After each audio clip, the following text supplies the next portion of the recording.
I'm totally against the factory farming. So because like if you see, the main reason why many people convert to veganism is that they are locked in small cabins and they live from their birth to death there.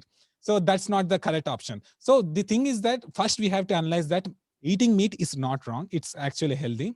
And then we can think that how to raise regeneratively and how to raise ethically.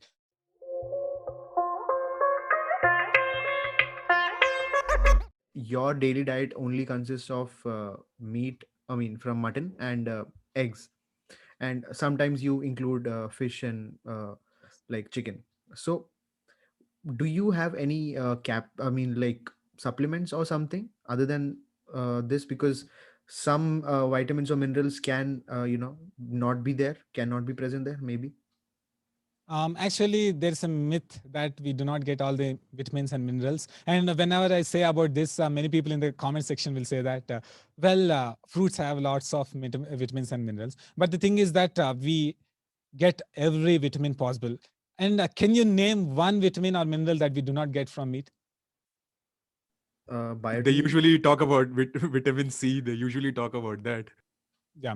And when I'm saying about the carnivore diet, I include organ meats, and organ Mm. meats are superfoods and they're very cheap, and that's one plus point. And the thing is that we get adequate amount of vitamin C from that. And the problem, the many people why they say that vitamin C is not there is because that on a high carbohydrate diet, when we eat carbohydrates, it converts to glucose. Mm. The glucose competes with vitamin C, so we have to take a lot of vitamin C to compete against the glucose. But in the carnivore diet, we do not take carbohydrates, so zero carbohydrates. So we do not need that requirement. And there are so many studies that prove that we do not get scurvy by taking less vitamin C. So, and in fact, if you go to MeterX, there are so many people with no scurvy. I'm not with scurvy.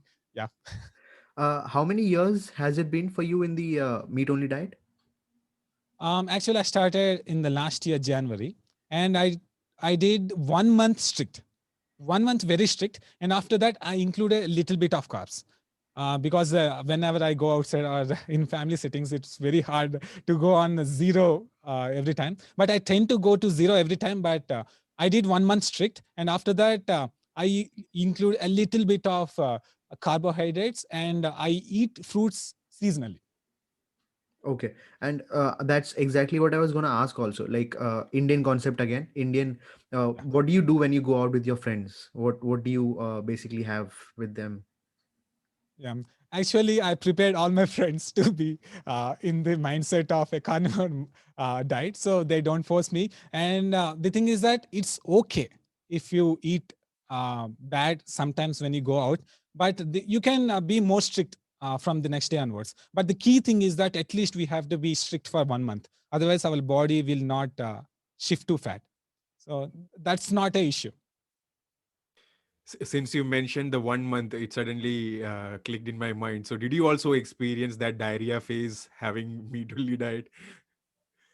Actually, I did not face it because I read a lot about that and I was careful. So I used like I did not jump 100% from the day one onwards.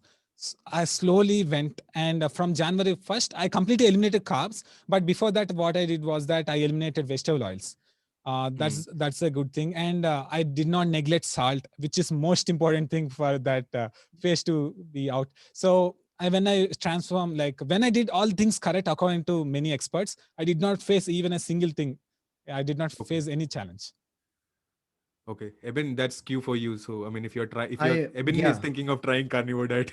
So I mean, Yeah, is there any tip that you would want to give for like people who want to start off like me or someone else? yeah, sure. The main three devils. For example, I interviewed Ivor Cummins, if you know him. He's an expert on health. Even despite not being a doctor, he knows more than doctor. So he did so much research about the heart health and everything. According to him, there are three devils. First thing is that vegetable oil. Second thing is sugar, and third one is refined carbohydrates. So before going to carnivore diet, I recommend you to follow this, and you include intermittent fasting before going to carnivore diet. And through that process, your body will adapt that. Okay, I can now learn how to be on fat.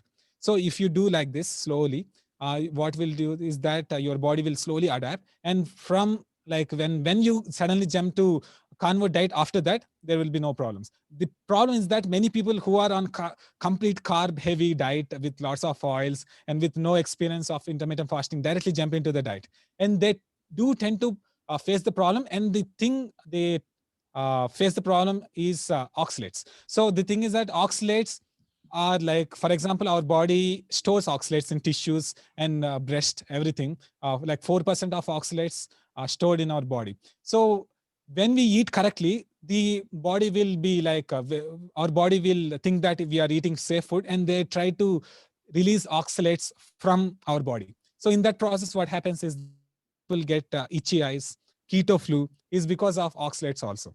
So I recommend that you take at least 1 month before to eliminate oils, sugars, refined carbohydrates, and include intermittent fasting. And from after 1 month, you can directly jump into carnivore diet. So how much time has it been for you? Haven't you had sugar for? Actually, the thing is that I was very strict in the starting times, and after that, I do have sometimes a treat. A cheat day does not mean that it happens every week. It happens monthly once or bi-monthly. So we can have such kind of things rarely, but not daily. So actually, this month I have eaten a bread. Oh, okay. He's saying bread as if it's such a crime. Yeah. That's so. I mean, do you think vegans and carnivore diet people can coexist because it's completely opposite, ideologies and thinking? Yeah, the thing is that the thing I don't understand is that we have to find what's the best diet. In that process, we have to be open minded as possible. For example, when I discovered like before I discovered carnivore diet, I tried everything, but it not work. And I know the reasons why it did not work because I have read all the things, but I was open minded. For example, if someone says meat increases uric acid level, you have to at least do some kind of research before trusting that advice. So like I did all that research, and after that I found that, but vegans can exist with the carnivore diet people, but the problem is that morals. So their complete premise is that we should not kill animals, but in carnivore diet we think that we are getting a life force, we are getting an energy from another being, so we have to use it correctly. So we think on that process. It does not think, it does not mean that we do not have any morals, but we think that death is a process, death is a cycle. So like in life, death is also one thing, so we have to use it wisely. So that's our premise. Yeah, that's interesting. Uh, then we also have the Sattvic diet and all, and I've heard these yogis talk about eating food which is much easier to absorb in our body, and meat is something that stays in your body for longer periods. It was very ironic when I discovered about carnivore diet that it's healthy also, and then we have the yogic side talking about, I mean, you have to take in food which is easily absorbable, and the stomach basically digests it very easily and fastly. So that's a different perspective at all. Like, how do we manage this? How do we coexist in? That's Yeah, a sure. That's a very good question. Actually, recently I interviewed Dr. Ken. So he intentionally asked me to ask that question because many people, for example, in India, thinks that meat rots in gut. But there's a lot of other story. For example, do you know? I think I am not getting the exact name, but ostomy bags or sectomy bags. There are some bags that some people do not have colon correctly, so they keep that as a substitute. So when they eat meat, there are studies that show that when they eat meat and when they eat vegetables or fruits, there tends to be something happening there. For example, when they ate meat, they did not find anything in that bag, and because it got absorbed even in the small intestine. And the Mhm. second thing, that whenever they eat fiber rich foods like vegetables and everything, they find it in that bag. So the thing is that vegetables are not that digestible as many people think. When we compare the science, we do know that meat is one of the most digestible food on the planet ever, and the actually fiber rots in our gut. So it's totally different. This is going to be interesting. I love the confusion that we bring Yeah, because totally different opinions, you know. My yeah. eyes Okay. just opened with regard to oxalates. Yeah, Turmeric. the thing is that the main reason for me to go on a carnivore diet are oxalates. I highly recommend your audience to watch my interview with Sally K Norton on BNS Gokugreat, because there is so much information on oxalates that many people are literally blind. For example, many nutritionists and doctors are even not aware of that. And there is so much information that she's writing a book, and I will be talking more about that. But for example, oxalates has something in it called rapides. Rapides look like needles. So, okay, so there is something called needle effect, where if we take, for example, there's a case study I will say you, where a person mistakenly takes some sip from a, there is a plant called Dieffenbachia. Do you know about that plant? It's a No. common plant that we can see outside our house. So he Okay. mistakenly took a sip from that plant, and after that, what happened is that his entire throat got infected. So yeah, the oxalates has rapides, which has needles. It will pierce into our cells. It has the power to pierce within 2 cell diameter.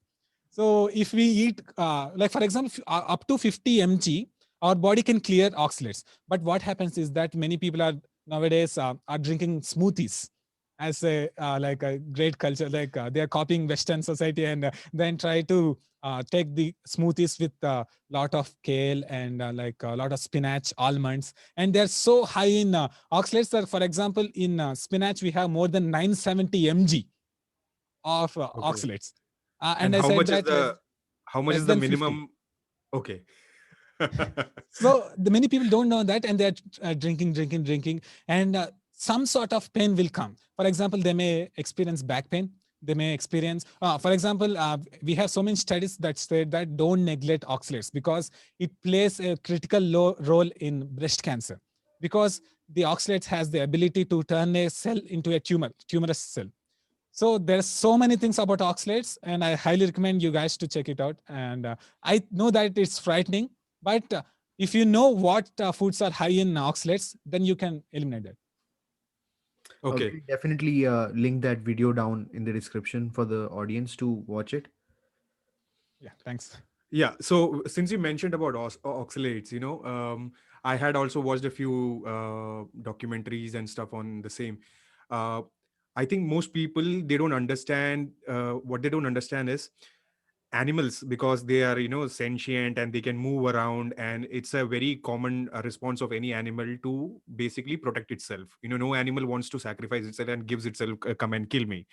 And the idea is basically plants, even though they are living, they are not sentient, they are not moving, they don't protect themselves. That's the thought. But I came across this many studies, and many people who talk about oxalates and stuff, that plants also have their fighting mechanisms, and they are basically chemical factories. They produce chemicals inside them which is not good for you. And one example for that is probably the apple seed itself. It Yeah. produces cyanide in very less amounts. For the audience, I will make it easier. Imagine yourself stuck in the sand in a beach. Okay, it is commonly said by Dr. Paul, but imagine yourself stuck in the ground in a beach, and your face is painted as a football. Okay, and there are so many children around you, and there are so many dogs around you. Would you be afraid? Yeah. Of course, right? Because like you cannot protect yourself, so you have to do something in order to protect yourself. The same thing happens with the plants. They are stuck in the ground, they cannot move, and even if an animal comes and eat, and that's it, it will not reproduce. And that's why they try to store chemicals and all the toxins in themselves. And some people say that then if we store the toxins in the plants, then why plants are surviving? The thing is that the plants have a mechanism that if we chew some other there's so many, for example, microsinase and other things are there. When they combine, they try to be, they will become toxic. So there are so many mechanisms, and in fact, plants are so clever that they are so, how to say, they're so much ancient than us. So they have Hmm. developed their mechanisms to protect themselves. And for example, oxalates is one issue, lectins is another, and salicylates. And there are so many toxins. The thing is that I'm not saying to eliminate every plant possible, but be cautious and be aware that there are some plants that will cause a lot of problems if we take in large amounts. Yeah. Yeah, yeah. One last question I kind of wanted to ask you is, since vegans, I don't think completely, they are wrong. They're coming from a moral standpoint or ethical standpoint, and it is something that, uh, I mean, we've been eating animals for so many centuries. Humans have been eating animals, and now we have the whole industrialization going on. So we have come to the point that we don't care about them, and for our benefit we start harvesting them in ways, probably that the kind of videos that the vegan show also to an extent is true. The way we have no respect for those animals, even though we have domesticated them. We can still be more caring to them. Dr. Sean Baker says it in a very pretty funny way that animals, they are happy till a certain point and then they just die on one day. So, like, what would you say to meat eaters, as well as the ones who have the meat cultivation or meat agriculture? Like, what are the steps that we should take so that we respect them as well as give respect to the vegans and their morals and their ethics? So what is your message on that? Yeah, sure. The first thing is that we should respect vegans' opinions, because they're not doing it for an evil reason or something. They genuinely believe that animals are being hurt. So if we stop eating, then they would be live. They would live happily. But the thing is that if we, as Sean Baker said, in the wild, animals die abruptly. They die in the most possible cruelsome manner as possible. So instead, we are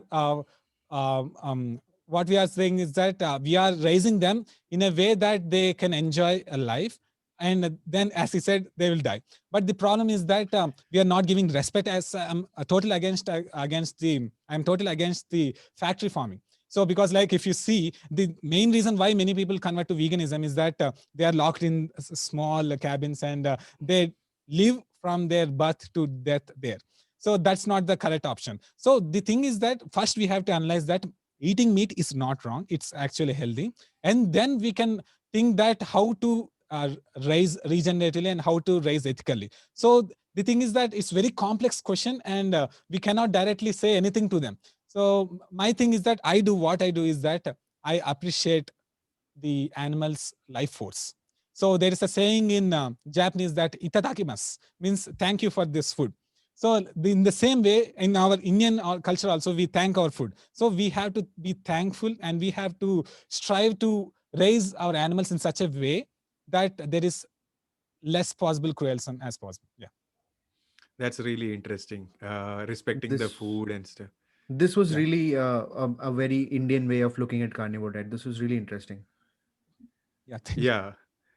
The point where we where we go wrong is when we start killing these animals for eating them on every 2-hour basis, and we need to have burgers and everything, and that's where the whole industrialization comes. And I think Yeah. the way you put it, once we start accepting that meat is really good and it's not as it is projected, then we can start coming up with solutions that is respectful to the animal as well as to everyone and everyone's sentiments also. Yeah. uh, Exactly. Yeah. Thanks a lot, BNS, for coming and sharing your views. Would you like to say something about Totally Biased Indian and what we are trying to Yeah. do here? Sure. So, guys, I just want to say that the way you approached me is very good, because, like, your name is totally biased, but you are so unbiased that you are bringing so many people under the umbrella that it's up to the people's opinion to take what part of the opinion, because according to me also the same thing applies. We will provide the information, and it's you have to decide, because it's your health. So that's the main thing you are doing. So I highly appreciate your work, because there needs to be someone who need to show to people that there is another side of coin. So you guys are doing that. Thank you so Thanks much. a lot. Thank you so much. That means a lot to us, BNS. We'll keep in touch. We'll keep learning from you. Please do share your interesting findings and your videos with us. And that video also, we'll pin it down in the Description. on this video, this description. This was really awesome. Thanks a lot, BNS. Keep doing the amazing work that you're doing. Thank you guys. You guys are awesome.